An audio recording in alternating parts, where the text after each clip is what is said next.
বিশ্বকাপ ক্রিকেটে কেন আমরা খেলতে যেতে পারিনি বা কেন আমাদের ক্রীড়া কূটনীতির অভাব কোথায় ছিল, আমাদের এই বিষয়গুলো অবশ্যই খতিয়ে দেখা উচিত এবং এটি নিয়ে আমি হয়তোবা ঈদের পরে আমি একটি তদন্ত কমিটি করে দিব এবং সেই তদন্ত কমিটির প্রতিবেদনের জন্য আমি অপেক্ষায় রয়েছি। সেই প্রতিবেদন আসলে সেটি যাচাই বাছাই করে এবং আমি আইসিসির সাথে কথা বলি পরবর্তী সিদ্ধান্ত নিব। বাট আমি এই জায়গাটিতে একটি কথা বলতে চাই যে দেখেন, আমাদের বিগত সরকারের সময়ে ক্রিকেট বোর্ডের নির্বাচনে যেভাবে সরকারের পক্ষ থেকে সরাসরি হস্তক্ষেপ করা হয়েছে সেটা আপনারা সকলেই জানেন এবং সেই সময় আমি নিজেও এই বিষয়টি নিয়ে কথা বলেছি বেশ কয়েকবার। বাট আমার কাছে আমরা দায়িত্ব নেওয়ার পরে যখন আমাদের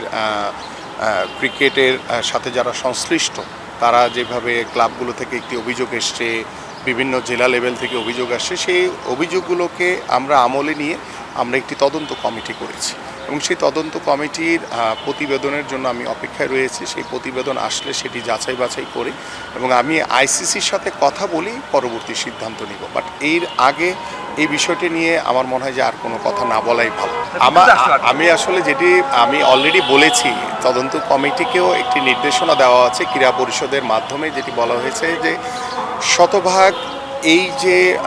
নির্বাচনের সাথে যারা জড়িত ছিলেন, যেমন নির্বাচন কমিশন ছিল একটি আমাদের, তাদের সাথে কথা বলবেন, আমাদের বর্তমান ক্রিকেট বোর্ডের প্রেসিডেন্ট বা যারা ডিরেক্টর হয়ে এসছেন তাদের সাথে কথা বলবেন, আমাদের বর্তমান যে ক্রিকেট বোর্ডের সিইও আছেন তার সাথে কথা বলবেন এবং বিভিন্ন জেলা থেকে যে আমাদের ডিসিরা যে কাউন্সিলর পাঠিয়েছেন সেই সকল জেলা প্রশাসকদের সাথেও কথা বলার নির্দেশনা দেওয়া হয়েছে। এবং যারা বিভিন্ন সময় আমরা দেখেছি যে জেলা প্রশাসক একবার একটি আপনার কাউন্সিলরের চিঠি পাঠিয়েছেন, পরবর্তীতে আবার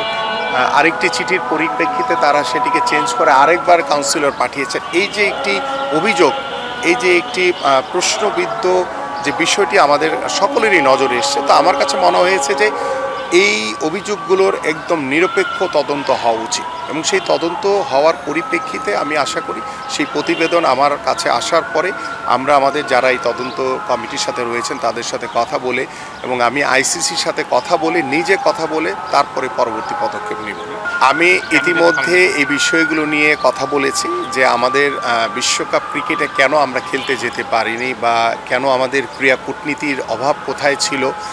আমাদের এই বিষয়গুলো অবশ্যই খতিয়ে দেখা উচিত এবং এটি নিয়ে আমি হয়তোবা ঈদের পরে আমি একটি তদন্ত কমিটি করে দিব এবং সেই তদন্ত কমিটির পরিপ্রেক্ষিতে আমরা পরবর্তী ব্যবস্থা নিব এবং আমাদের কাছে মনে হয় যে ক্রীড়া কূটনীতিটি আমরা আরও বেশি জোরদার করা উচিত। কারণ খেলাধুলা এমন একটি জায়গা, সেখানে দল মত নির্বিশেষে কিংবা সকল রাজনৈতিক চিন্তার উপরে গিয়ে কিন্তু আমরা একটি জাতিকে এক করে ফেলতে পারি। সো আমরা এমন ভুল ভবিষ্যতে যাতে না করি, যাতে আমাদের এই ক্রীড়া কূটনীতির মাধ্যমে যাতে আমরা একটি বন্ধুত্বপূর্ণ সম্পর্ক রেখে যাতে খেলাধুলার যেই পরিবেশ সেটিকে যাতে আমরা সুন্দরভাবে বজায় রাখতে পারি। Thank you.